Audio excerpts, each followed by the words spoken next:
Okay guys, Jacob here again.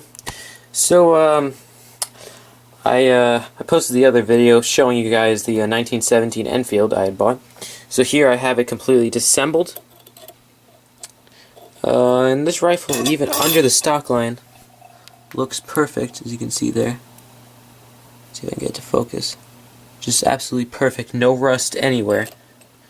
Everything is just in amazing condition. The person who owned this rifle really did a good job keeping it, and I hope I'll be able to do the same. The one thing I did notice about this rifle, it has the nicest military stock trigger ever.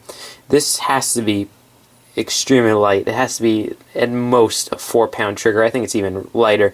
It's smoother than my N1 Grand. It has not one catch, very little over travel. Again, it's a bolt action, so that does not really matter much because it's not a semi-automatic that trigger reset really matters.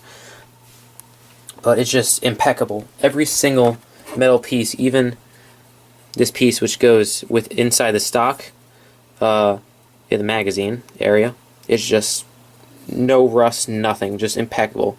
Albeit it's a little dirty. As you can see, this is milled. This does have a milled floor plate, and for some reason I cannot get the floor plate off. This spring catch here is extremely stiff. I'm going to try that again when I reassemble the rifle. I'll try that one more time.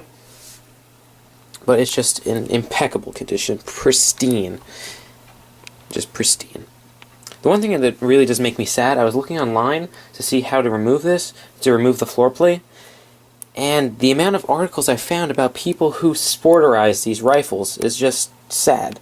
Because there was a guy in the gun shop there who was a friend of the owner of the shop and was telling me, he pretty much, he's a big history buff like myself, and he was saying how he believes in a few years these are going to be worth a lot more than what they are now.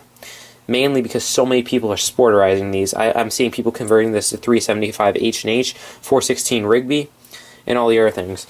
And I mean, it is a Mauser action. It's a very strong Mauser action. Controlled feed. Of course, it doesn't look much like a 98 Mauser, but I believe it is pretty much based off the 98 Mauser. It is a cock-on close, though, which is more like the 96 Mausers, because the 98 Mauser is, of course, a cock-on open. And everything. Let me see if I can get... Oh, wow, I just kicked my toolbox. Let me see if I can get you guys to see down the sights of this rifle. Let me see if I can get it to focus a little bit closer on. That peep sight, it has such nice sights. Peep sights, in my mind, are the best kind of sight. Of course, second only to an optic, this is the best style of iron sight. And this rifle is just pristine. All the wood is perfect. It is a little dry. On the underside, I am going to put a little bit of Danish oil on this, which is my preferred woodworking finish. Seems like the frontal handguard piece is a little bit drier than the rear.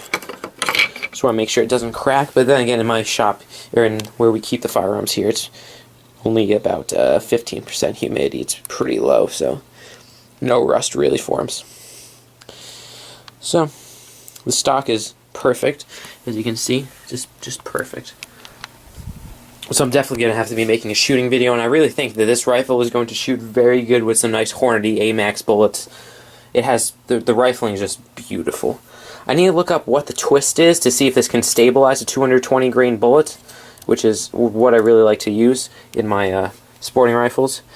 Of course I don't have any chop-down rifles. Well, I do have a Lee Enfield. Let's not talk about that. I'm still trying to fix that. I didn't do it. I traded for a 1022. Anyway, alright, so this rifle is beautiful. There's no rust in any place whatsoever. It's perfect. I need to find the guy who owned this before and just shake his hand, because he did an amazing job. And this is a CMP rifle, I believe. That's just, at least that's what the owner believed, the owner of the shop. He's a really nice guy. Anyway. Oh, he also offered me a job when I'm 21, which is great, actually. Anyway, that's besides the point. So this is a beautiful rifle. I'm just going to put this back together, try and get the floor plate off, and I'll have to make a video showing you guys how to take this apart. But for now, I'm just going to show you Just the perfect condition this is in. Just perfect. I'm in love. I was in love when I took apart my M1 Garand for the first time. I'm in love once again. Alright, this is Jacob with J-Rap Woodworking. I'm going to stop drooling and put the camera down. I'll see you guys.